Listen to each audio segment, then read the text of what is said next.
Hello everyone. I hope that I'm audible. I hope that everyone can hear me. Let's wait for today's confirmation. Let's wait for people to confirm that I'm audible. Hi Purti. Hi Devmalya. No sound, no sound. Let's clear that up. Now you are. Awesome. Audible now. Yes. Hi Sargor. Hi Mridula. Hi Bhavika, Chandan, Miss Nonchalant. All right, we have our usual crowds. Mrinmay, Dash, welcome to my channel, and thank you for having me on to your platform. Today I'm really excited to have this discussion. This is going to be slightly different from our usual talks because this one is in association with KEM Hospital's Art and Humanities group, and KEM Hospital is where I did my MD from. So I'm super happy and thrilled to be back. And yeah, I'm going to hand it over to you. You can make your introductions, tell everybody, and then we can start the discussion. Thank you for having us here, sir. Yeah. So, hello everyone who's online. A warm welcome to the first online event of Ascension 2020. So, you guys must be wondering what Ascension is, right? So, it's literally India's one and only medical humanities conference organized under the aegis of Dr. Manu V.L. Kothari, Chair of Medical Humanities Department of Seth G.S Medical College. Like, it's better known as KEM, right? So here's a short video about our principles, vision, and aims.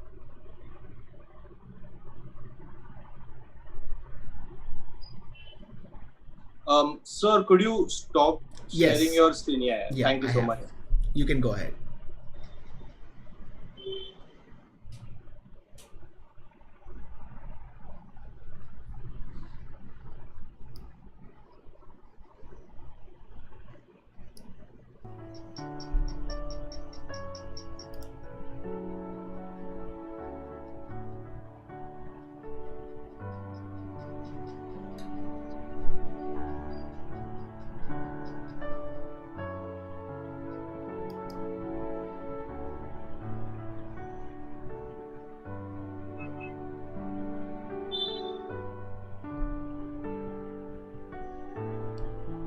For all those who don't know, that's Manu V.L. Kothari right there.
All right. So, as you guys could see, we are guided by many prestigious people from the field of medicine.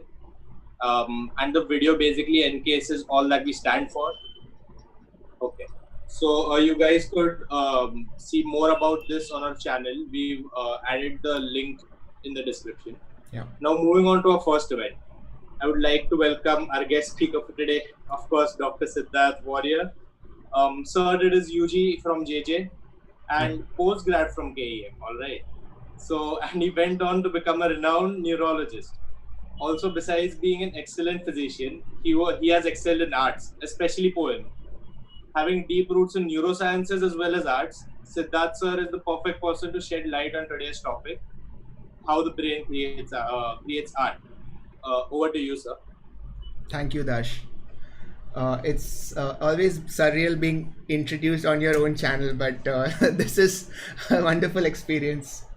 Also, watching that video gets me a little nostalgic because I was in KEM for a wonderful 3 years from 2012 to 2015, and I haven't had the pleasure of learning under Dr. Kothari sir, but then I've heard so much about him.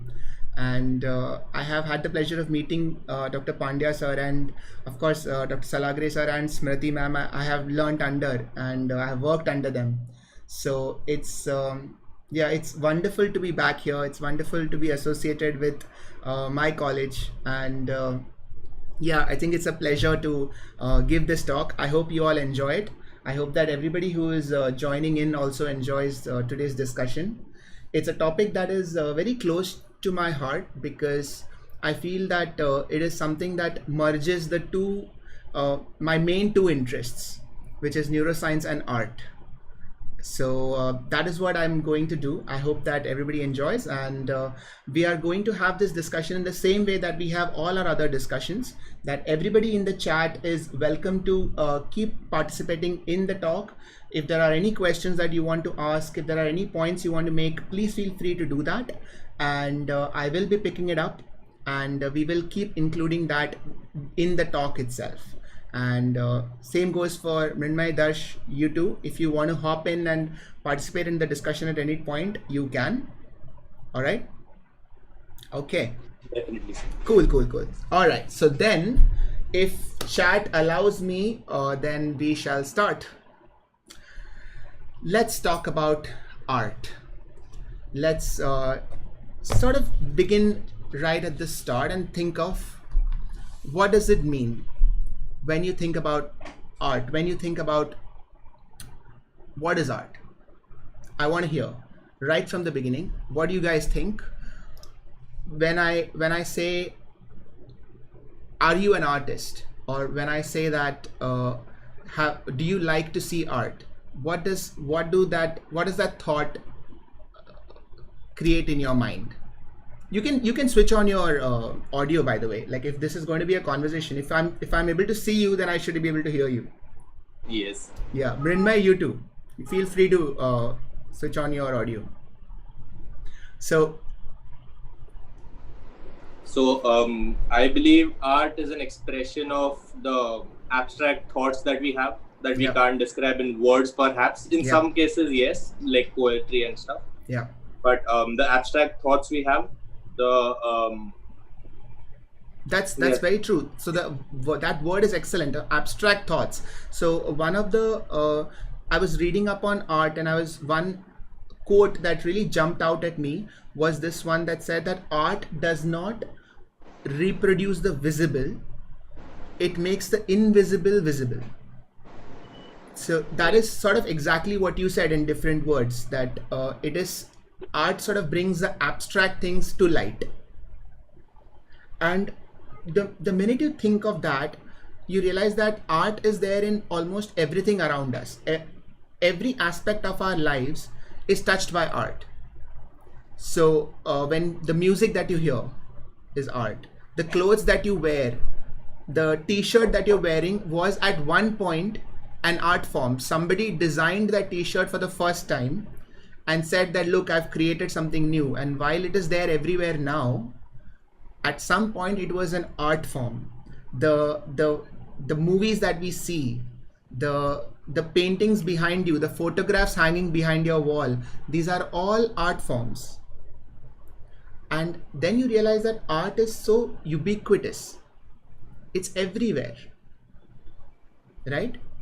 So the thing that makes me wonder is, when we think of art, we think of the big ones. We think of Leonardo da Vinci making Mona Lisa. We think of Shakespeare writing Hamlet.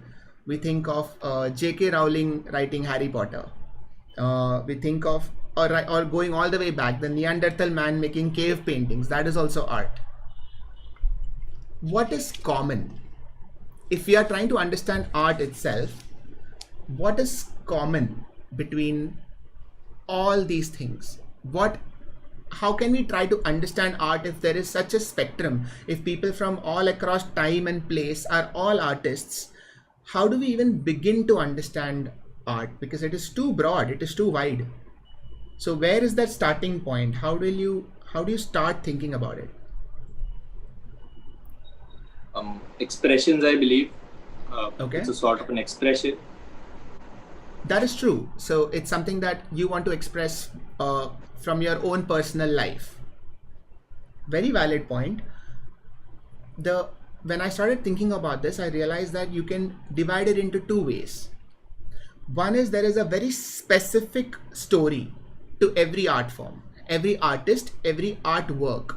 So there is a way that if Leonardo da Vinci made Mona Lisa, we can try to understand it from a sense of who is Leonardo da Vinci, when did he make it, why did he make it, at what point in time did he make it, what was he thinking about. Now that is the story of that specific art form. But if you zoom out a little bit, you realize that there is also a universal answer. There is one thing that is sort of common across all artists, all art form, throughout time, and that is that everybody had the same neural networks. Everybody had the same kind of brain, and all art forms came from that brain.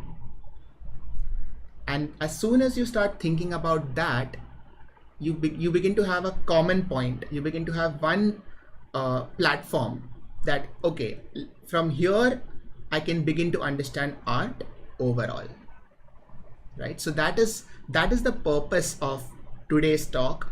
The way we are going to understand art is from that common point. We are going to take neuroscience, we are going to hold on to it because it is the only constant thing, it is the only consistent thing in this world of chaos, and we are going to take that and slowly unravel everything we can in the art world. Is that okay? Yes. Awesome. Yes. All right. So let me share my screen and then let's get this discussion going. And let's see what chat is saying. Purva is saying that art is expressing our emotions, bringing what's inside of you outside for others to see. Exactly, Purva.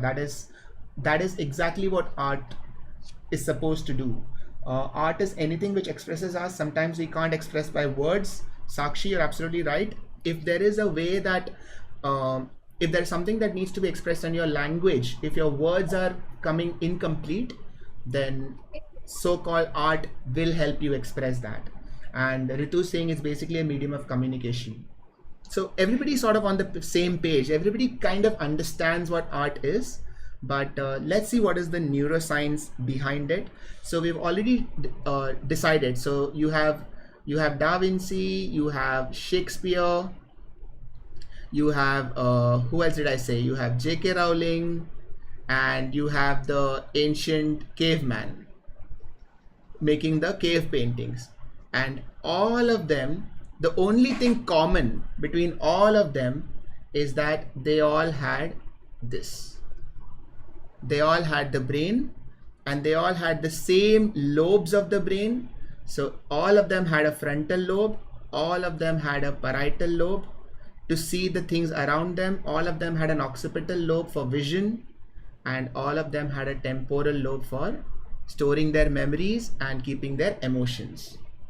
So this is the common factor between all artists across time. And in fact, one interesting thing is that in the last 20 to 30,000 years, the brain hasn't really changed much.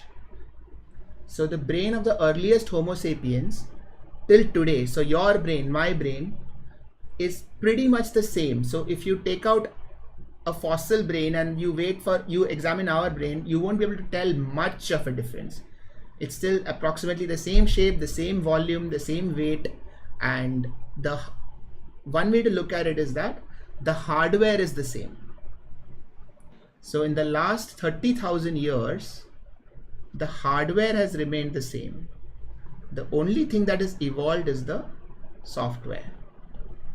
So the way we use it, the way we use these networks, the way we use this this wiring has constantly upgraded, but the capacity has remained the same. Does that make sense? Yes. Yeah.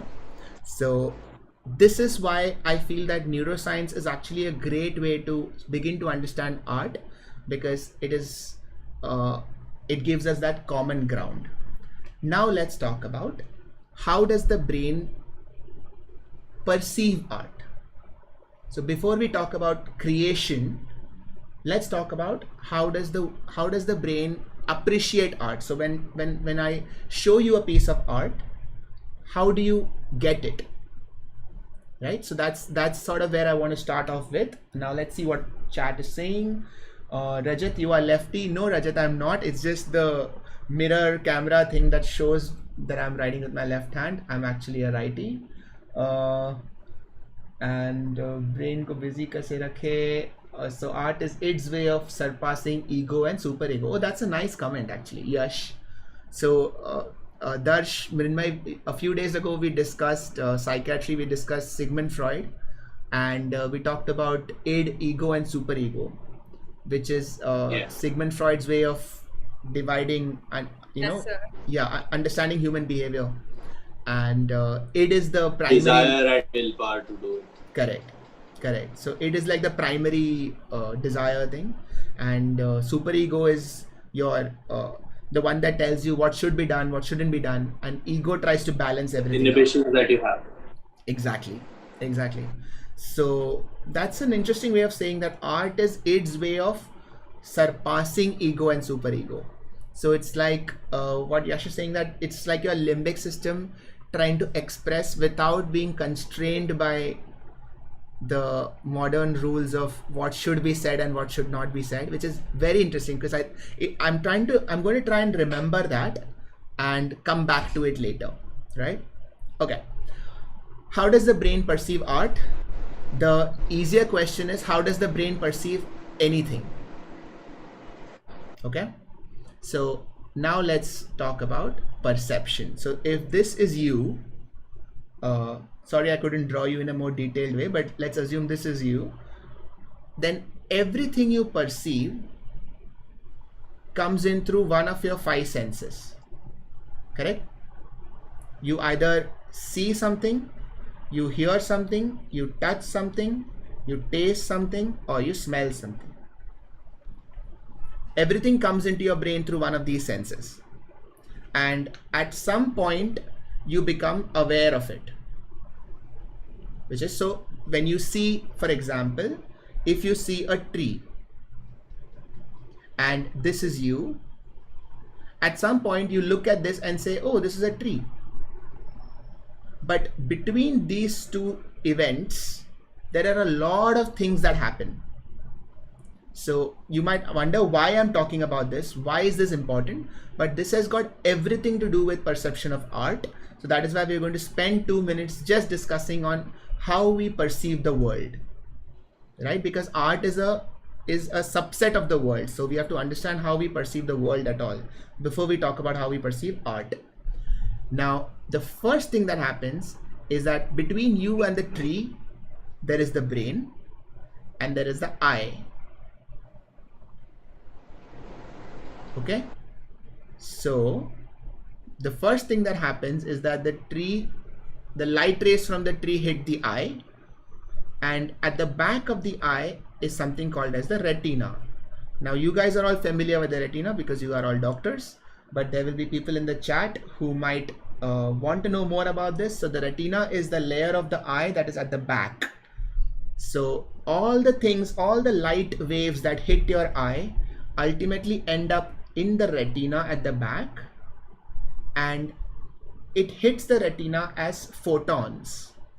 Now this is very important because the tree might be a complete structure, but by the time it hits your retina, all those light waves that are reflected off of it will hit your retina as multiple millions of photons. And the retina will then divide these photons and send them to your brain. Now, for the first time, we are going to be talking about the part of the brain that is at the absolute behind, called as the occipital lobe. And the function of the occipital lobe is to see. You guys already know that, or you should know that.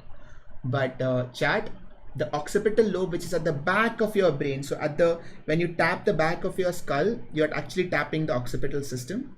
And here, all those photons will get sent to the back, and the occipital lobe has multiple layers. And what the occipital lobe does is, eventually, it has to combine all these millions of photons back to the tree. And art happens here. Why does it happen? So at the absolute back of the occipital lobe is layer 1. And what layer 1 does is, it is something called as the simple cells. And the simple cells have a very simple role. It will only see straight lines and curves. So when you see a tree, the curves and the straight lines are all assessed by the simple cells. And then once the simple cells analyze the straight lines and the curves, it tells the next layer to talk about more complex stuff. More complex stuff like color, movement, and edges. So gradually, as this impulse gets sent forward more and more complex stuff get processed. And by the time it reaches the layer that is at the absolute front, the final tree gets formed. Now just hold on a second. I need to enable slow chat because there is some kind of spam. All right, coming back. Where are we? So we saw the tree. The tree was burst into multiple photons. The photons went to the back of your head in the occipital lobe. The occipital lobe started putting those photons back together. Slowly, in the first layer, only the simple cells were there. They decided on the straight lines, and the complex layers added curves. They decided, is the tree moving or is it still? And it decided that where are the edges. Now the final tree has been formed, but we still don't know that this is called as a tree. And so this final form will get sent to two places. It will get sent to the temporal lobe and the parietal lobe. And the role of the temporal lobe is to decide the what. So what am I looking at? And the role of the parietal lobe is to decide where. So where is this thing? So think of how important this is. Imagine that you are a rat in a jungle and you see a tiger or a cat. It is so important for your brain to quickly put together that shape of the cat, decide that this is a cat, and at the same time decide where is the cat. How far is the cat? Is the cat moving towards me or is the cat moving away from me? Because your whole survival depends on this. Similarly, in this case, when we see a tree, we see what is this thing that I'm seeing. So the temporal lobe compares this image of the tree to its previous memories. and it comes up with two conclusions. One, that this is called as a tree. So the word tree, that itself is a memory, and this is called as lexicon. And second is the meaning of the tree. So what does this image mean? So this is called as semantic. And you put these two things together, and then you sort of start to realize, what am I looking at? So when I show you a mobile, you need to understand that this is called a mobile, and B, that what is this used for? So what is its purpose? So that is how you understand the meaning of something. And the parietal lobe will say, where is this tree? The funny thing is that you still don't know that this is a tree, because your conscious awareness is here in the frontal lobe. And all of these things are happening here. So finally, the occipital lobe has told the parietal, the temporal, and then finally these two will send the impulse to your frontal lobe.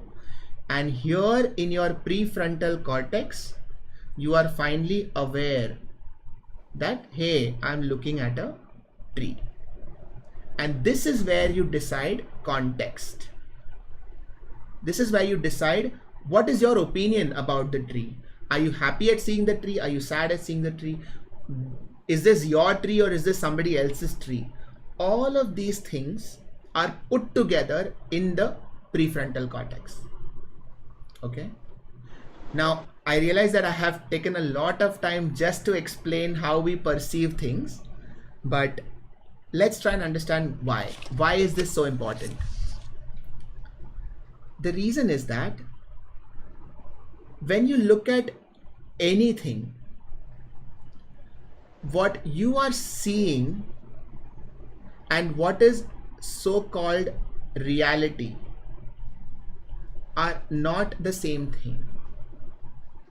So reality might be this, but think of the number of layers that reality has to go through before you are aware of what you are seeing. So the tree has to go through the eye, the retina, the occipital lobe, the parietal lobe, the temporal lobe, and then finally it will reach your awareness. So at any level, at any one of these multiple levels, and this impulse is getting continuously modulated, at any one of these levels, your reality can change. Right? And this is why I like to call it as units of reality. And we use the example of vision. We use the example of you seeing something, but the same thing applies to something that you hear, something that you touch, something that you taste, something that you smell. For smell less, but especially for seeing and hearing, whatever is hitting your eyes or hitting your ears, that thing gets split up into millions of pieces, and your brain basically puts it all back together and then gives you your version of reality, which is sort of a freaky thing to realize, because that means that all of us are kind of seeing slightly different versions of the same thing, because it is up to your brain how you pull it apart, and it's up to your brain how you put it back together. Okay. And depending we can say, on, yeah, maybe we can say that we never really know what the real thing is. Exactly. Because how would I know what you are seeing? It's not possible. I can only see my version of what you are seeing. Red might be something else to you, something else to me. Exactly. Exactly. And if that is what we have been seeing for your whole life, that becomes your truth. Right? And so, sir, yeah, would that account for differences in perspectives and thoughts when we look at the same thing? Absolutely. Absolutely. So when we say that, when we ask each other, you see what I'm saying, we are actually asking a lot, because it's very difficult for two people to see the same thing, because they've had to have the same life experiences, the same, and even then it might not be the same thing. So Right. But the interesting thing is that in spite of this, we have learned to cooperate so well. So that is why it is so amazing that we can forget about fighting. It's amazing that we aren't fighting all the time, because we all have slightly different versions of reality, right? And how is this connected to art?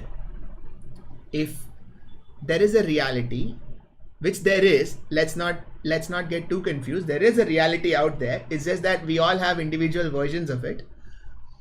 But if there is a way of seeing it, there is usually a normal way of saying it, or rather an accepted way of seeing it, and there can be multiple alternate ways of seeing it.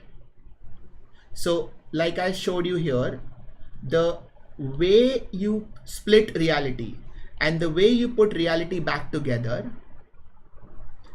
and you create your version of it, if your version is considered as normal, everybody agrees that, theek hai. If I show you a mobile and if everybody says this is a mobile, that's it. That's just how we have all agreed that this is how we will split reality and put it back together. But if you say that this is the end of the world, that doesn't sound right. That is not my reality. Why would you say that mobile is end of the world? That is such a weird way of saying it.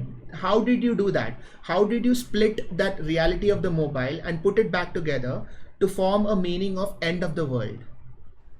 Now, if you call mobile as end of the world and say you describe this, you talk about it, the more you describe it, the more it becomes art. Because now what you have done is you have created another way of looking at the same reality.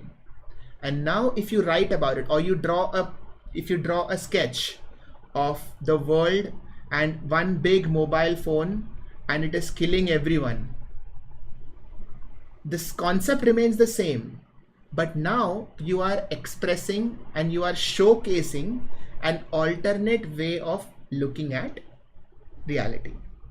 And this is just one way. So as soon as I say alternate, I mean close to infinite, I think. Because there are infinite ways of splitting reality and putting it back together. And that is why there are infinite art pieces. Because everybody puts reality together in a slightly different way. So if you are really, really keen, then you can say that everybody is an artist. But the differences has to be the differences are usually very small. So if we both agree that this is a mobile, then there is very little difference. So between the two of us, neither of us is an artist. But if one of us is seeing it in a different way, then that makes it art. Okay, now what is interesting in this whole discussion is that this is my version of reality. So this is how I see it. And you can never escape that, because whoever is saying anything is telling you their version of it. And this is an inescapable truth. So ultimately, you can either agree with me or not, and that becomes your version of truth. Does that make sense? Yeah. So let's go a little bit deeper. Let's go a little bit deeper into what the brain does. And I'm going to see if chat is still with me. I'm going to see if this was all making sense to them. Purti is saying this is exactly how artificial neural network also works. Purti, that is very interesting. So I think Purti is teaching machine learning and artificial intelligence at Goa. So then that will be very interesting to talk more about. Hariom is asking at this time, what is the role of thalamus? So thalamus has a very important role to play. So this splitting, where does this go? The part of the brain that does the splitting of reality is done by thalamus. So the thalamus is kind of like the traffic cop. So everything, all the traffic that is coming in, The thalamus says, okay, you go here, you go here, you go here. So thalamus is actually what does the splitting. So that's an interesting question. Ram Arvind could have drawn a better brain, I'm sure. There are infinite ways of drawing this. Ayush Krishna, please mention the name of the other two. Yes, I will. I'll add you guys. I'll add both of your names on the live stream title. Okay, novelty of perception is not the only criteria of art. That is true, Divyakrutu. There are so many layers of art that to think that we can break it down into one line would be optimistic, but we have to start from somewhere. Because when something is very complex, one of the challenges is that you don't know where to start from, and so you find it easier to not go into it at all. You think that ye to ho hi nahi payega, this is too much, so let's not start at all. But I agree that art is extremely complex, but maybe it need not be. We can, in our own version of the truth, we can have a simpler version of art and then go into the complexity as we get more and more comfortable. Yeah. And Dheeraj has asked, are dreams art? Dheeraj, that's a very interesting question. Dreams are art because okay, we are going to get to that. Can you guys remind me of this question later about dreams? Yeah, I have a couple of interesting thoughts on that. All right, now let's go a little bit deeper into the brain and let's talk about the two sides of the brain. Yeah. So you both know there are two sides of the brain. There is the left side and there is the right side. Now, I'm curious as to what people already know about the left and right side. I know that there has been a lot of talk about this. So are you a left brain person? Are you a right brain person? So what do you guys think about it? What do you guys think of the two sides of the brain? Everyone has a dominant hemisphere, right? So the dominant hemisphere is concerned with the cognitive functions. The other hemisphere is concerned with the more artistic functions. Mm-hmm. Okay, that's a fair way of saying it. So when we say dominant, the term dominant came because the left side was found to be more involved in language, right? So the left side was involved in language to the extent that the left side understands the units of language. So if I say that hi, how are you doing, the meaning of the individual words the left brain will put together. But what is sort of not so clearly understood is the role of the right brain in language. And it's still not fully understood, but sort of what the right brain does is, once the left brain has understood the meaning of individual units, it sends this information to the right side. And the right side decides how to put these units together. So if I give you 7 colors, the left brain will decide what color is what, and the right brain will decide how to put them together to form a pattern. And which is why it's not really fair to say that language is in the left side, because you can't function without either of these. If you don't know what the individual units do, then there's no point in putting them together. But if you can't put them together, then what's the point of knowing the individual units? It's sort of like that. And so whenever you come across anything, now if you see that if there is reality, and that reality goes all the way back to your occipital lobe, and from the occipital lobe that reality gets sent forward to the temporal lobe, the left side temporal lobe will understand the units of reality. It will send it to the right side temporal lobe to understand the pattern, and then both of these lobes will talk to the prefrontal cortex. and then say that, listen, these are the individual units. This is how I have put things together.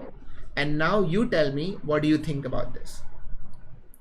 And the prefrontal cortex, it's not a one-way street. So it often talks back. So the prefrontal cortex says, no, no, no. I don't like this way that you've put it together. Put it together in a different way.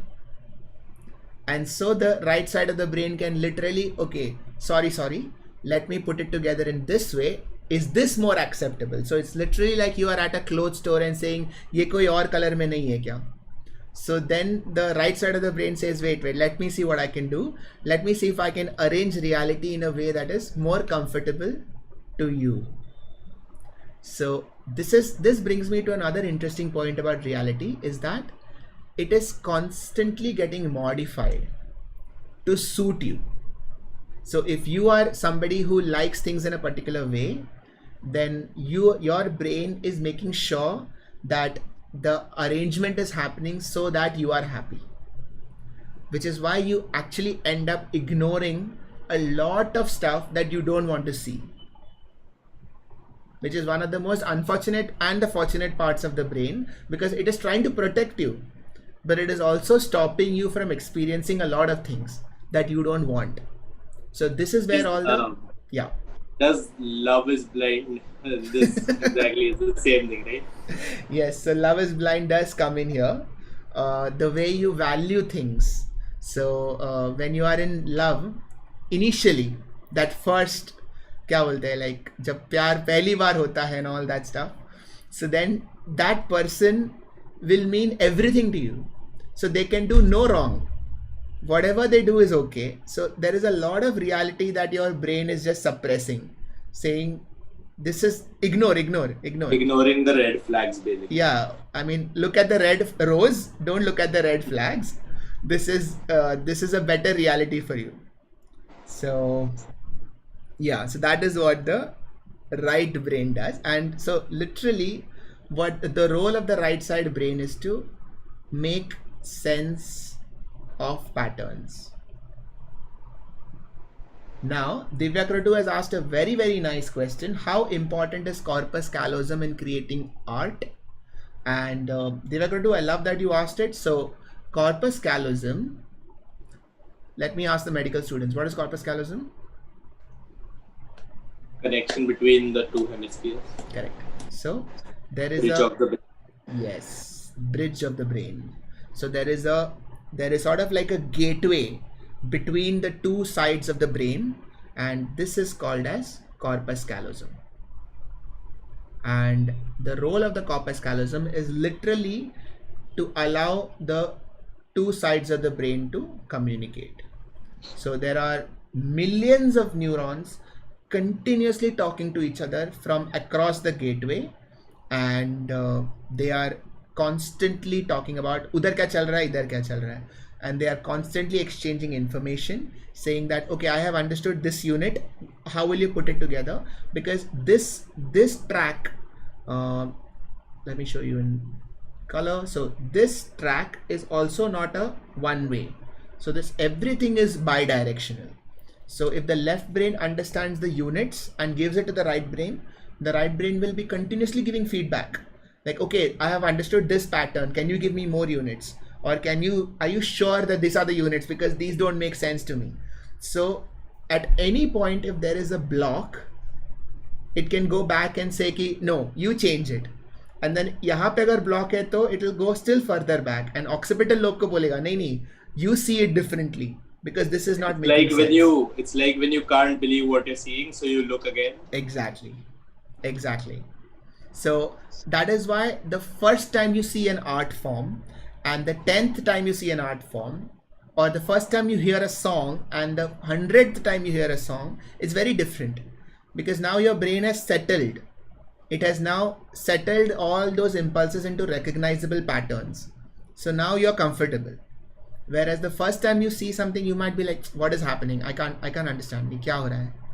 You know? So that is literally your brain learning and figuring out how to see reality or how to experience reality, right? Okay, now let's see what chat is saying. Aviral Shringi, a little out of topic, but can you tell me how to deal with sudden panic attacks and anxiety as I deal with them? Aviral, yes, very out of topic. We are going to talk about anxiety on a separate stream. Let us try and focus on art. Although art therapy has a lot of potential, actually. I mean, I don't think I'll have the time to discuss it now, but yeah, I mean, since you brought up anxiety and panic, it's interesting because both anxiety and panic stems from seeing the world in an uncomfortable way. And there are defense mechanisms that your brain comes up with, like denial or suppression, which is essentially, if you are scared of something, you might not see it, or you might not accept to yourself that you have this problem, which is your brain modifying reality, editing reality, so that it can make your life more comfortable. And art therapy actually allows you to see the world in a slightly better way. So that's interesting that you did bring it up. So it's not very out of topic, but yeah, we'll talk about this more on a different day. Now, okay, are you guys with me so far? Does this make sense? Yeah. On this note, sir, we could talk about the Rorschach Inkblot Test. Yeah. Maybe. Sure. So the idea of Rorschach is very similar in that if I give you like random squiggles, right? And if I tell you that, okay, you see this and you tell me what it means, if you keep staring at this, what is going to happen is that your brain is slowly going to pick up patterns, because initially it will make no sense. And then you keep staring at it, you keep staring at it. What is happening is that your brain is trying to fit, it is trying really hard. Initially it's just nonsense, but you keep staring at it and it will start picking up one curve here, one line there, and gradually you will start seeing a shape. And what is happening is that your brain is breaking this reality apart and putting it together in a way that only you can, because that shape that you are seeing is completely dependent on your life experiences, your history, your neural networks, right? So Purti has said it is a flying dragon, which is very interesting because like now that she said it, I can also see it. Like I can see that, okay, like this could be the wings and this is the tail and so to speak, but then everybody will see it differently. And this is the fundamental concept of Rorschach test. Of course, there is a lot more complexity to it, but this is the fundamental concept. And it's a great example to give because this is how reality gets broken down and put back together. So already chat is going a little nuts. So Mridula seeing a stingray, Shreya seeing a bird struggling with wires, Rajat is seeing a bat, Akshita seeing a bird speak. So this is a psychiatrist's dream. Like it's just I can yeah, Mrinmay. So what does that mean when we say, like, we look at certain arts and your response of thought is always something relating to your personality or how you're feeling at that moment of time? Yeah. So how is that connected to the neuroscience part of it? No, I'm not sure I get that. Are you asking like how what we are perceiving, how is that connected to neuroscience? No, I'm saying is sometimes when we look at a piece of art, like many people say, what you feel looking at the piece of art is mostly what you're feeling deep inside. For example, if I feel happy looking at it, that means I'm a happy person. If I feel that. So how would that be connected? So it's such a circular question because emotion and your perception and how you want to see things is like a loop. So this has happened so many times, right? Like, so you are in a very happy mood and you hear a song for the first time, and later on, every time that song plays, you go back to that moment, right? So if say you heard a particular song on your first date and you were very happy, then even 10 years later when you hear that song, that memory will come. It can work the other way around. If you are feeling very sad and you hear a song, even if that song is a happy one, now suddenly it is associated with a sad memory, and so every time you hear that song, you get triggered. This is what trigger means. Like you get triggered by it. Not just songs, any memory. So people who have broken up in a train will then not want to travel in a train. I mean, I keep saying breakup, but any trauma basically. But you associate any random things together. You can associate a place, you can associate a song, you can associate a particular dress, that okay, this dress was worn during this time and I don't want to ever wear it again, or vice versa, you want to wear it again. So this is just your brain connecting two random patterns together that actually don't have anything to do with each other, but then your brain did it anyway. Right? Does that make sense? Yeah. Yes. Yeah. So now let's talk about, okay, let's use this example of the Roshack test only. What if you are walking through an art gallery and you see this, okay, and people are telling you that this is a $2 billion artwork, which you can't be surprised in today's day and age. You can't say ki kaise and all that. It's possible. Now somebody says that this is worth 2 million. What do? How does your brain process that information?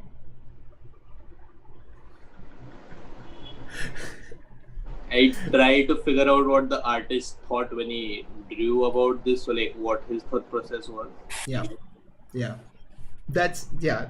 I mean, after saying, "Kya? Isko 2 million? ये तो मैं भी बना सकता था. ये तो मेरा कुत्ता भी बना सकता था." Like that is all the usual reaction that I've seen people give in modern art galleries. But after that, like once you move beyond that, what you do is what your right brain does is it tries to make sense. And initially it is that same reaction. You can't make sense. It's not fitting into your perception of reality in any way. And so the only conclusion is that this is wrong. And then you will come up with many reasons, like many reasons why this is wrong. You'll say that this doesn't make any sense, ye to koi bhi kar sakta hai, all of that. So those are all reasons for you to justify why you think it is wrong. And the reason you think it is wrong is because your right brain cannot make sense of it. But slowly, what if your right brain does come up with some sense or some form of explanation? And this could be anything. This could be just by yourself, like you keep staring at it and you start seeing something that you didn't before, which is very possible, because if people can see a dragon in this, anything is possible. So gradually, as you keep staring at it, you will come up with some form of explanation. And so it is not a complete nonsense anymore.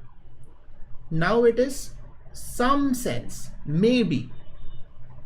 And gradually then you will go and read the description below the painting that this artist made it. So now you have a name, you have a person attached to that painting. So now you have one more layer of context. Now it is not just some scribble, it is a scribble made by Picasso, for example. Now you've heard of Picasso. You've heard that, okay, he's a very famous painter. So now there is some layer of context to it. Then you read that, okay, he made this during the Spanish World War. So now you have one more layer of context.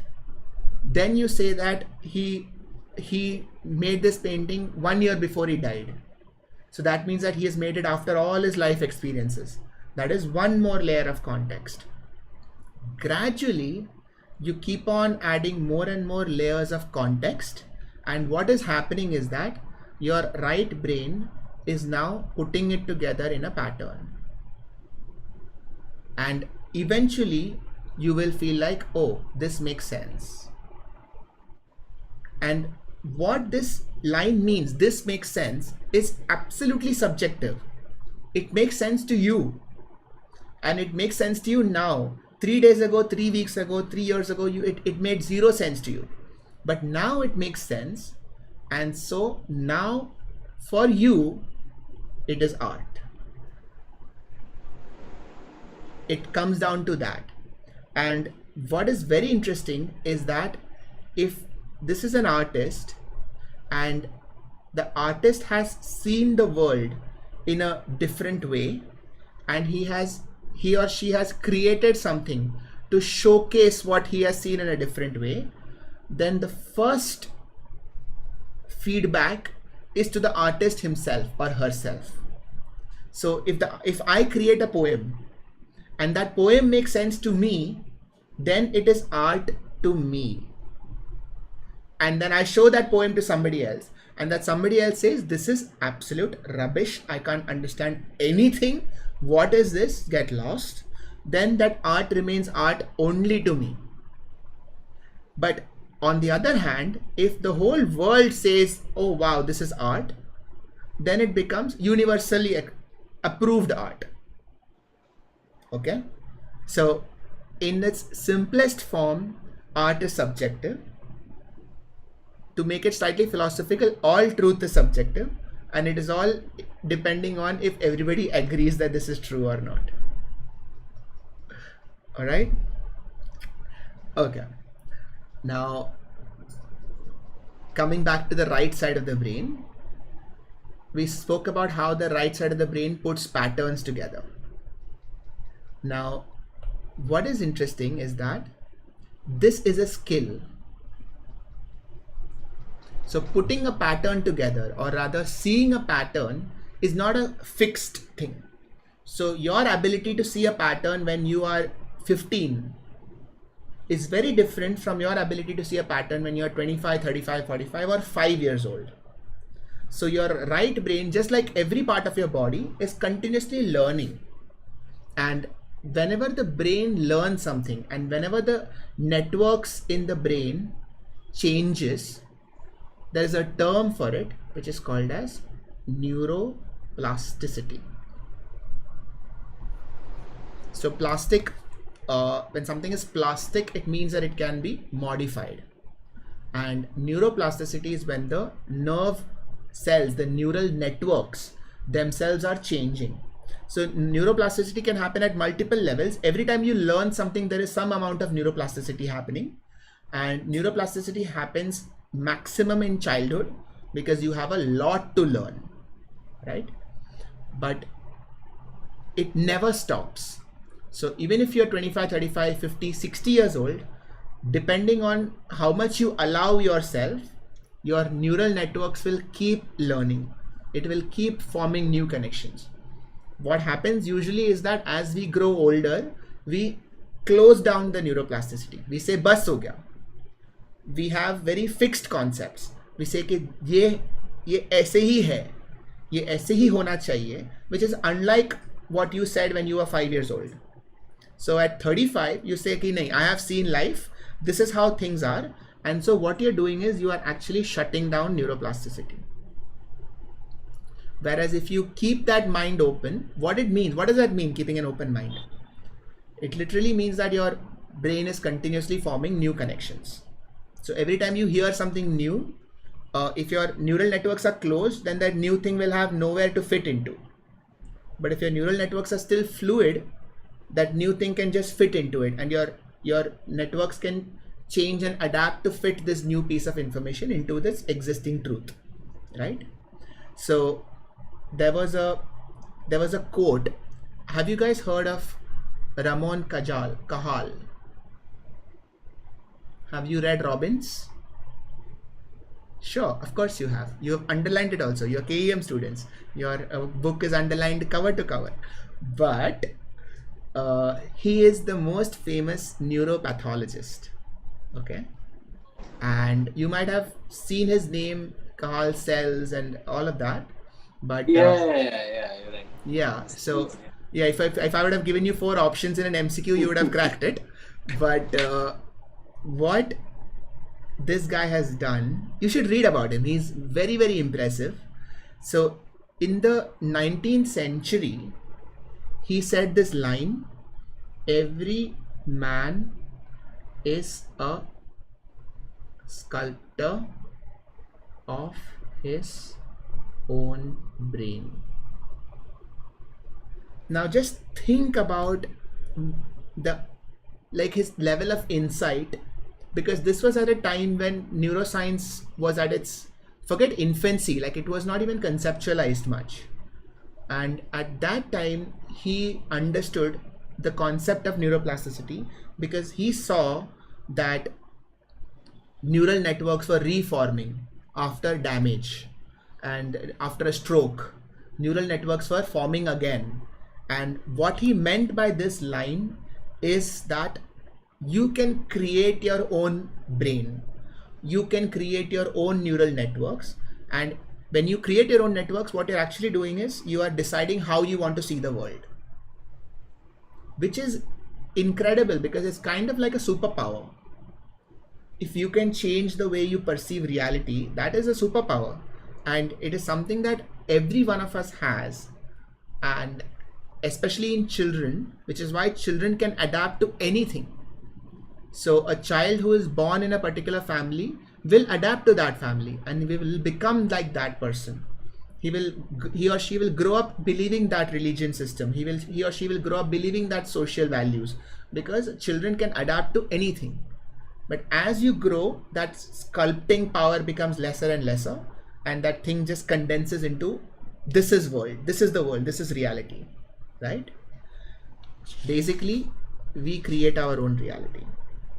And this is where what I meant by we are all artists, because at some level we have created this. So you have a worldview, Mrinmay, you have a worldview, Darsh, you have a worldview, and you might not be able to explain it, but it is seen in every action you take, it is seen in every choice that you take, because there are certain things you believe in, there are certain things that you say you hold as truth. ये हुआ मतलब यही होना चाहिए. That is your worldview, and that has been formed at some level because of society, because of things that you read, things that you saw, and your own decisions. And all of those worldviews are sort of coded in this, in the patterns that your right brain makes, right? Now let's come back to art. If there is an artist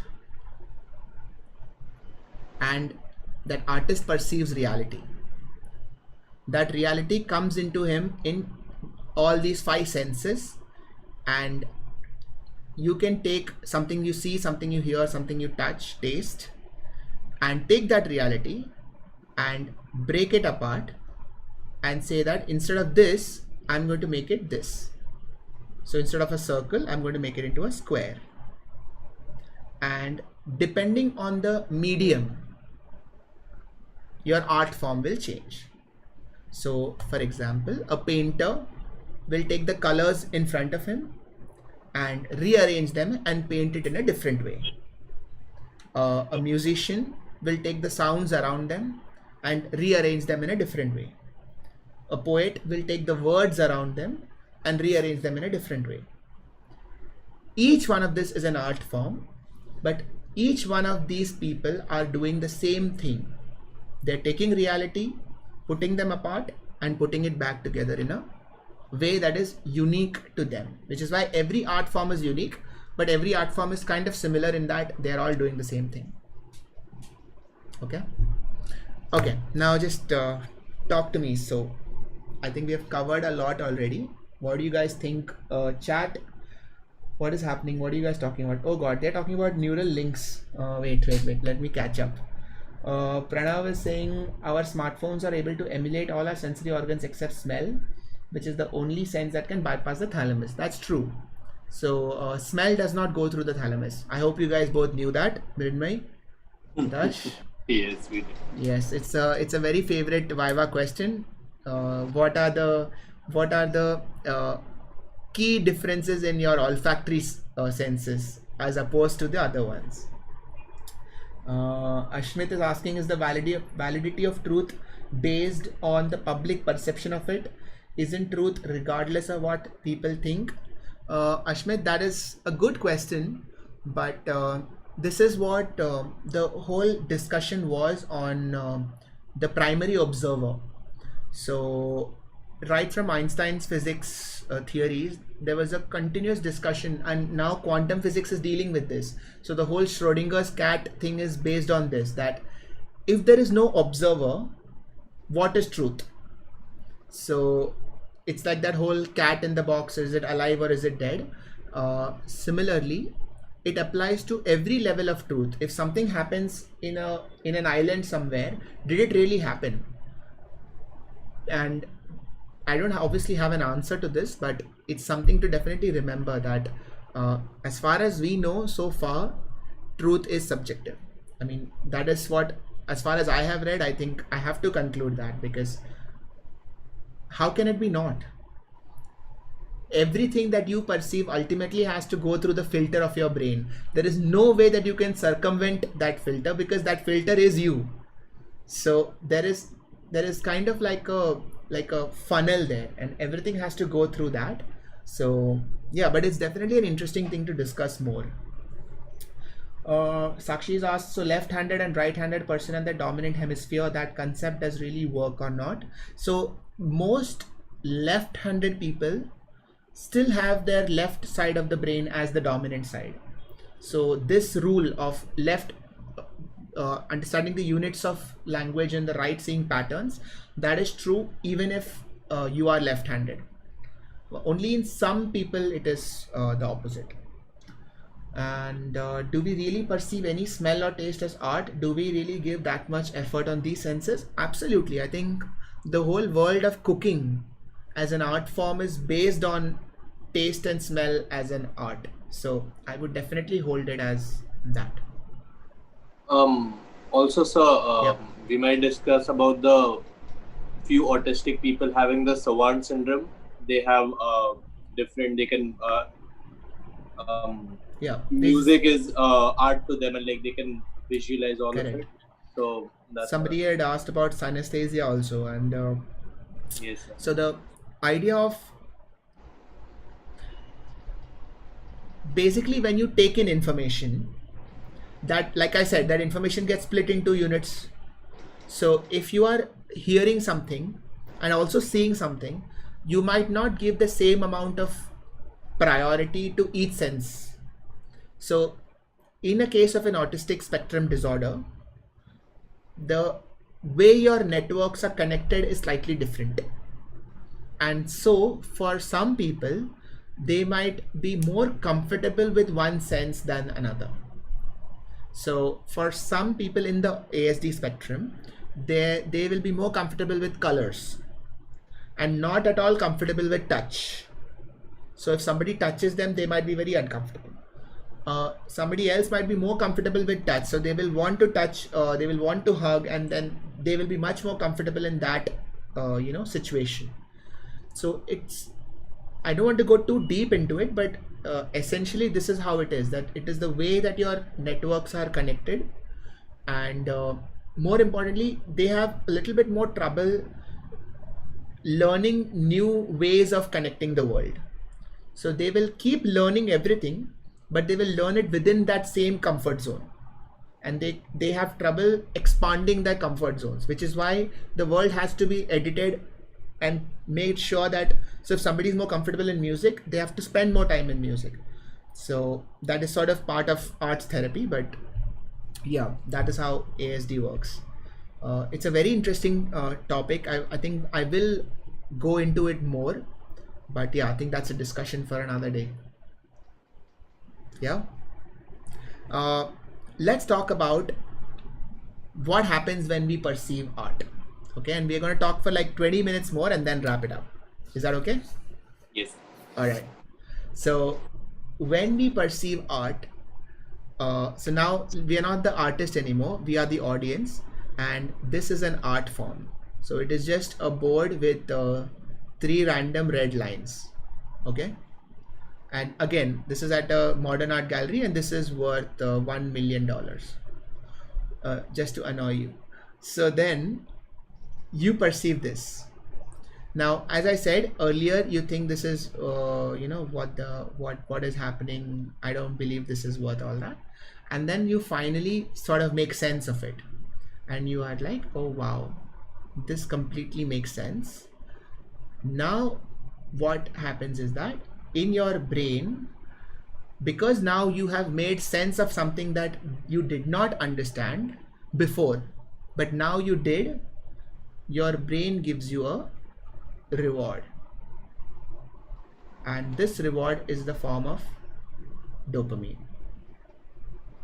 So this is applicable to all art forms. So when you hear music and you can sing along to the music, your brain is rewarding you continuously. Every beat that falls into place, every time a pattern overlaps with another pattern, your brain is giving you a reward saying, well done, you have predicted it correctly. Well done, you have figured it out.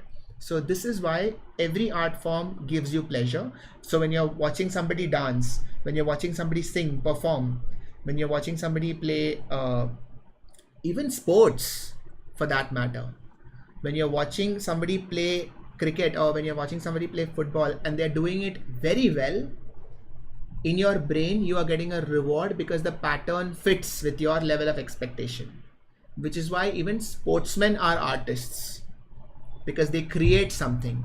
So I would definitely hold Federer as an artist, because he has done things that I have not seen happen. And Messi, the way he plays in certain situations where you've never seen that happen. So you have an expectation of how football should be, and then when he does something that completely breaks that expectation, what is actually happening is that you are seeing reality in a new way. And so in that moment, Messi is an artist. So every time you create a new way of looking at reality, you have just created art. Now let's look at some other examples. For example, language and poetry, right? So we all know, the reason I like this example is because it is something we can relate to. Now you've never played football like Messi has, but then we've all used words. You know English. So technically, you are also capable of making poetry. But not all of us do. At least not all of us admit to doing. I have a theory that all of us have written a poem at some point in their lives, but none of us admit it until you absolutely have to. But I can already see Mrinmay remembering the poems she has written. But it's the reason that everybody writes a poem is because I feel that everybody's right side of the brain does do that exercise of, let me see if I can rearrange reality in my way. And the most accessible reality for your left brain is words, because that is the one that you know the most. Not everybody plays around with painting and color. Not everybody plays around with instruments, but words are something that we all have. And so poetry becomes the most accessible form of art. Now, if you remember, what are the poetic devices? Do you remember from your grammar? What are the poetic devices? Yeah. Tell me. Personification and lovely. Onomatopoeia. Okay. Wait, I'm pretty sure that's pronounced differently. Wait, no. It's supposed to pronounce it. Yeah, is that correct? Yeah, I think so. Like I had a way of remembering the spelling this way. What is it? Onomatopoeia. No, onomatopoeia. Yes. Yeah, I have always had trouble with the word. Yeah, so let's just say Ono for short. Yes. So yeah, I think there are a lot of them. Metaphor, simile, tautology, alliteration, absolutely. Right? So have you ever thought of why are they poetic devices? What does that mean that these are poetic devices? So what is it? So let's take alliteration, because it's probably the simplest one. What is alliteration? When the same alphabet is repeated. Correct. So all around, so A. So it's all, you're starting with the same letter. Now, in the simplest way possible, this is a pattern. Correct? So when you are repeating the same letter, that is a pattern. What is metaphor? Or rather, what is simile? Let's talk about simile. What is a simile? Same meaning. Same meaning. So I say red like a rose, right? So now what have I done? I've taken a color and I've taken a rose. Oh God, my rose looks like a tree. I'm sorry, but let me just write rose and not embarrass myself. Okay, red like a rose. What we have done is we have taken a color, we have taken an object, and we have put it together, right? And we have put it together exactly. So this is another pattern. Now tell me about metaphor.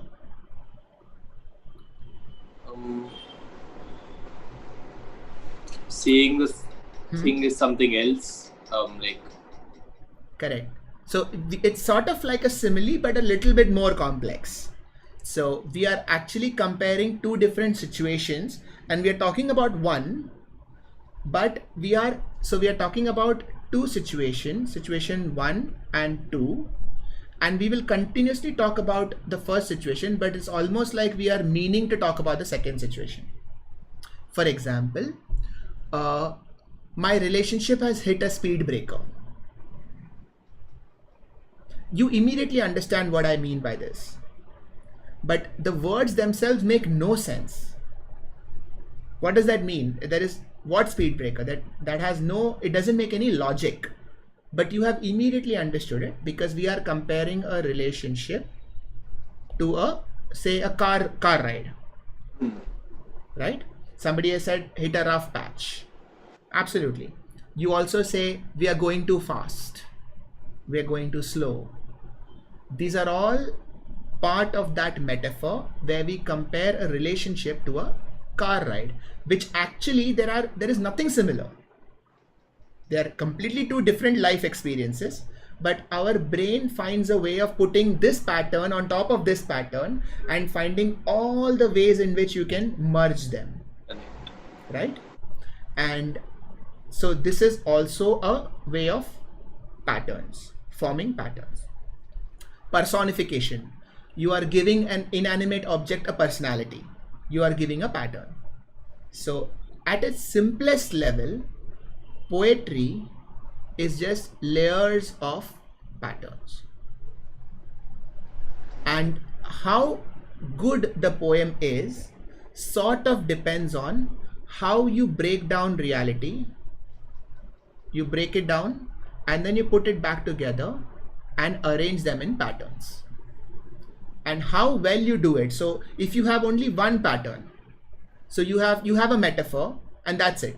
Your whole poem is that metaphor, then that is, your poem is as good as one pattern.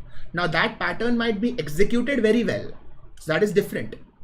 But now if you go back to the traditional forms of poetry, say sonnets or say ghazals, just think of the amount of patterns that are there in a sonnet or a ghazal. I'm not sure if you're familiar with either of them, but in a sonnet, there are 14 lines. Okay. So 4 lines, 4 lines, 4 lines, and 2 lines. And each one of those lines will have 14 syllables, 14 or 10 syllables. So every line has to have the fixed number of syllables. So that is one pattern. The rhyme scheme has to be same. So it's probably ABAB or ABCB. And the last 2 lines will also be BB. So that is another pattern. The third pattern will be the meaning. So the meaning of the entire poem will be formed in a particular flow. So that is a third pattern. So as you go on adding more and more patterns, the complexity of the art keeps getting higher. So somebody who's just starting out reading a poem, a sonnet might not make sense because their right side of the brain is wondering what the hell is happening. So for them, a child, Twinkle Twinkle Little Star is perfect because twinkle twinkle is alliteration, little star, how I wonder what you are. So star and R are rhyming. So that is another pattern. Your childlike brain is very happy. And some people will stop there and they will not go ahead because it is not possible to go ahead in all art forms. But then the more you read poems, the more you start appreciating higher complexities of art. Okay. And this brings me to my second last point of grades of art. So there is one layer absolutely close to you where everything makes sense. So you don't have to worry at all. As soon as you see a pattern, your brain has decoded it. It is very simple. The problem is that here you don't get much joy out of it because your brain didn't have to really work. Then there is a layer where things didn't make complete sense, but you tried a little bit and now you have started seeing the pattern. Here you get a lot of joy because here you are like, okay, I have tried, I have solved it, and now I've understood. And then finally you have a layer where nothing makes sense. So here also you don't get any joy because this is too difficult. So how your brain perceives art is, your brain will only perceive art in this layer where things are slightly weird but understandable when you try. Anything too simple is not art. ये तो obvious है. इसमें क्या art form? ये कुछ नहीं है. And you go too far away and this doesn't make any sense. ये क्या art form है? I can't understand anything. So you need to find art in this blue layer, and this is subjective because as your brain, right brain, keeps getting better at seeing art forms and seeing patterns, this blue layer will keep increasing. Right? All right. I think that the last bit of what I wanted to say is that I'm going to end it with Pablo Picasso, and he said something that every child is an artist. And I think that that is a great line to just think about, because if you think about a child, when a child is growing, everything is new. Every experience is new, but that child has so much curiosity that the child wants to break that pattern and bring it together in a way that makes sense to him or her. So almost everything that the child sees is an art form. And that is what curiosity means, that, oh, what is this? How can this be? Can this be done differently? Can I see this in a different way? And as you grow, society literally stops that. Like, don't do that. Don't see it like that. Don't. And I understand why, because if everybody does everything in that curious sense, society can't really function. But you also now need to remind yourself that curiosity... Every once in a while you should think about that. Exactly. Because this sense of curiosity is what leads to art. Because you need to want to break down things and put it together just for you, just to try. Because if you don't do that, then you'll be very, very stuck in a specific way of looking at things, right? And so you won't be able to see art and you won't be able to create art. Does that make sense? Yes. All right. I think that's it. I think that's all I wanted to say. Mridmay had something to say. Yes. Yes, sir, I wanted to thank you so much for this insightful talk. I'm sure it has changed all of our perspectives now. Like every time somebody is going to look at art, they're going to think all of those things that you just said. It's lovely to know all that.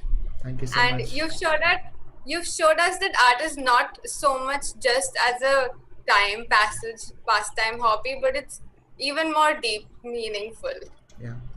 And I would also like to thank Lopa ma'am, Sunil Pandya sir, Padmaja Samant ma'am, and our dean, Dr. Hemant Deshmukh, for this constant encouragement and support, which gives us the ability to conduct such unique events like this for our colleagues.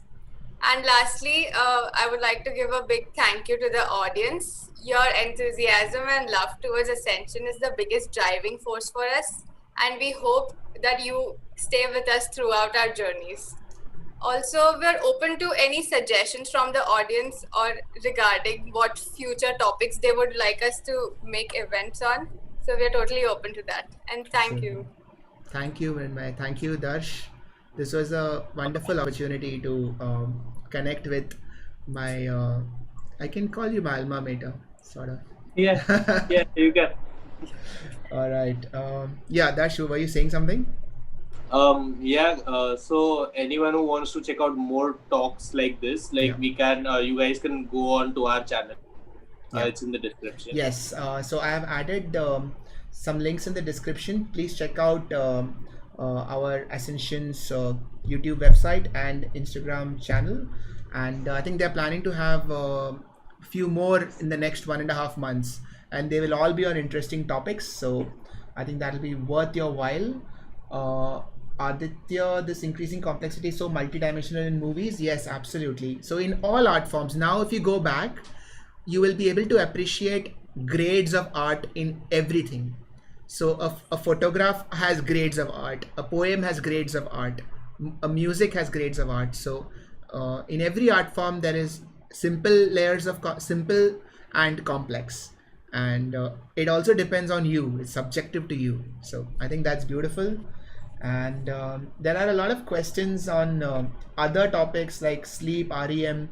I think that we will take these questions on a different day.